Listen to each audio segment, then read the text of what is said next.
नमस्कार छात्रों, आज हम लोग पढ़ते हैं कुछ ऐसे तत्वों के बारे में जो हिंदी साहित्य के बड़े महत्वपूर्ण अंग हैं। हालांकि वो सीधे सीधे हिंदी साहित्य नहीं है। जैसे एक तो है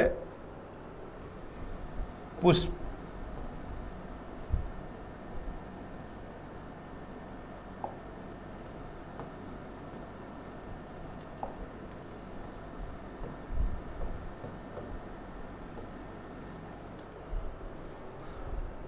दूसरा है पक्षी।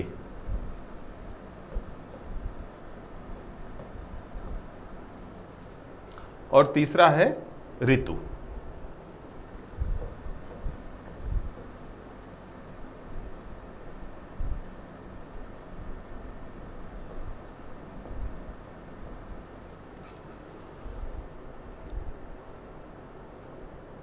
पुष्प सूर्योदय पर खिलते हैं। कई सारे पुष्प सूर्यास्त पर बंद हो जाते हैं, जैसे कमल। पक्षी, एक पक्षी है कोयल, जिसकी आवाज़ मधुर होती है। स्वरूप अच्छा नहीं होता है, रंग उसका काला होता है, लेकिन आवाज़ उसकी मधुर होती है, सबसे मीठी होती है। एक पक्षी है चक्रवाक। चक्रवाक दिन और रात, जिसमें नर और मादा दिन और रात में, दिन में मिल सकते हैं और रात्रि में नहीं मिल सकते, एक दूसरे से दूर रहते हैं।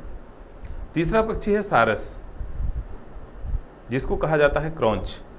सारस के साथ ये है कि वो जहाँ भी आपको मिलेगा जोड़े में मिलेगा। अगर एक मर गया या एक को बहेलिये ने मार दिया तो दूसरा उसको छोड़ करके नहीं जाता है।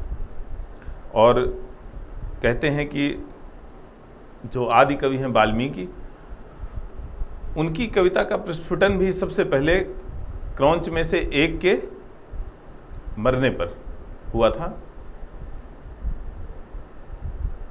बहेलिये को देख करके उसके विरह में उन्होंने सबसे पहली कविता बोली थी।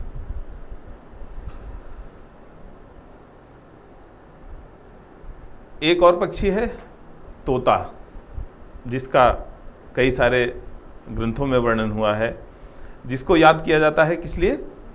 उसके जो है बेवफाई के लिए। कहावत भी है, सुई सुआ सुनार किसी के होते नहीं हैं। तो तोते के साथ ये है कि उसको पालने वाला जब तक पालेगा पालेगा, लेकिन जिस दिन वो उड़ गया उस दिन फिर वो वापस नहीं आता है। पुष्प के साथ ये है कि कुछ ऋतुओं में खिलते हैं, कुछ में नहीं खिलते। कमल के लिए जैसे कहते हैं कमल गर्मी भर रहता है, जैसे सर्दी आती है जाड़ा आता है गल जाता है पूरा। इसी तरह और भी पुष्प हैं जो सारे ग्रंथों में वर्णन किया गया है, सारे महाकाव्यों में वर्णन किया गया है। और उसी के साथ साथ है ऋतुएं।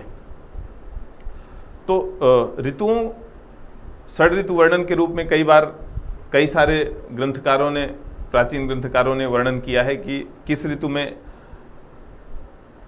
क्या परिस्थितियां होती हैं।